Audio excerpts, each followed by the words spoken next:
दृष्टिकोनातून अतिशय महत्त्वपूर्ण असा ग्रंथ. हा लिहिलाय मम्मट नावाच्या आचार्याने आणि याचे 10 उल्हास आहेत.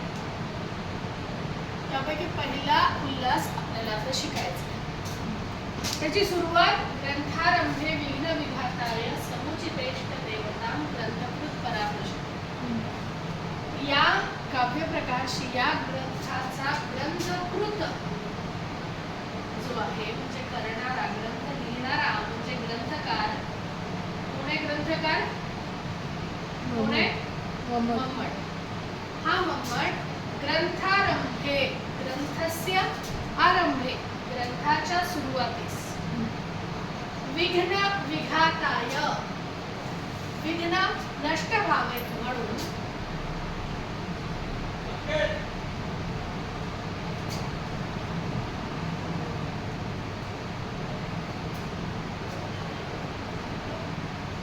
निर्विघ्नतेसाठी असं म्हणू आपण.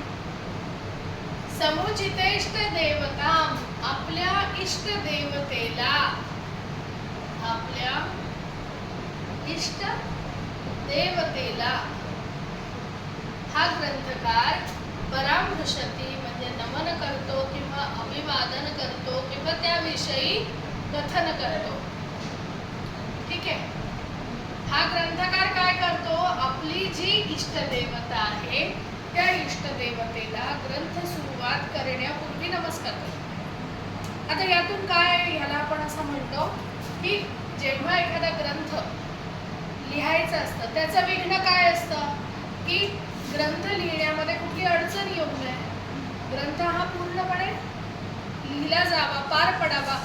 मग हे दूर होण्यासाठी हा ग्रंथ आपल्या देवतेला नमस्कार करतो. आपण यालाच असं म्हणतात साहित्यामध्ये मंगलाचरण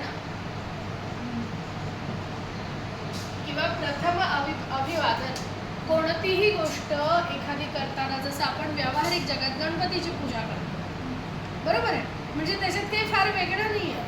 तसंच एखादा ग्रंथकार आपला ग्रंथ लिहिताना आपली जी इष्ट देवता आहे त्याला ती नमस्कार करते आणि म्हणते की माझा हा ग्रंथ जो मी लिहिण्याचा घाट घातलाय तो निर्विघ्नपणे पार होऊ दे, पडू दे, पूर्ण निर्विघ्नपणे संपन्न होऊ दे. मग हा जो आहे हा ग्रंथकार आपल्या इष्ट देवतेला काय करतोय? नमस्कार करतोय. कुठे? ग्रंथस्य आरंभे म्हणजे ग्रंथाच्या सुरुवातीला. मध्यात करतोय का? नाही. शेवटी करतोय का? नाही. तर तो काय करतोय? सुरुवातीलाच आपल्या इष्ट देवतेला तो नमस्कार करतो आणि म्हणतो की माझा जो ग्रंथ आहे तो निर्विघ्नपणे संपन्न होऊ दे. मग त्यानंतर मग त्याची इष्ट देवता कोणती?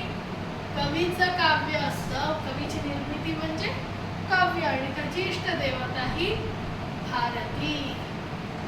भारती म्हणजे वाणी, वाणी म्हणजे सरस्वती, शारदा. ठीक आहे. हिला तो नमस्कार करतो सुरुवातीला आणि या कवीच्या वाणीचं म्हणजेच निर्माण होणारी जी कवी सृष्टी आहे त्या सृष्टीला तो नमस्कार करतो.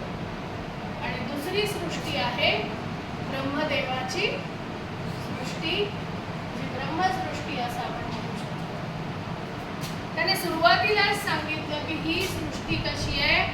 कवीची सृष्टी नियतीकृत नियमरहिता,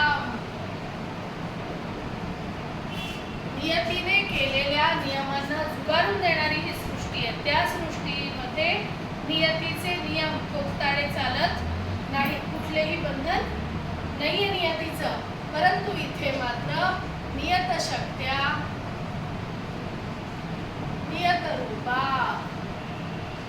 नियतीच्या शक्तीने जखडलेली आहे, नियतीच्या बंधनात बांधली गेलेली आहे, नियतीच्या नियमांमध्येच आखीव रेखीव अशी जी झालेली सृष्टी आहे ती ब्रह्मसृष्टी. ही मात्र कवीसृष्टी यापेक्षा संपूर्णपणे भिन्न आहे. त्यानंतर नियतीकृत नियमरहिता आल्हादैकमयीं, आल्हाद एकमेव, तिथं काय?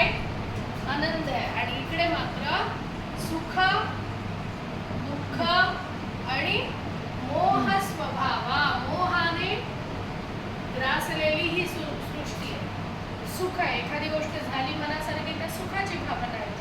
तीच गोष्टीचा अतिरेक झाला तर त्या सुखाचा परिणाम कशात होता? दुःखात होतो. मोह आहे, सुख आहे, परंतु मोह कुठपर्यंत असतो? ती वस्तू मिळेपर्यंत. ती वस्तू मिळाली की त्याचा मोह निघून जातो. म्हणजे हा जो सुखाचा, दुःखाचा किंवा मोहाचा भाग आहे, ही जी भावना आहे ही कॉन्स्टंट आहे का? नित्य आहे का? नाही. परंतु आनंदाची, आल्हाद, आनंदाची जी भावना आहे ही मात्र कॉन्स्टंट आहे, नित्य आहे. ही कंटिन्यू येणारी भावना आहे.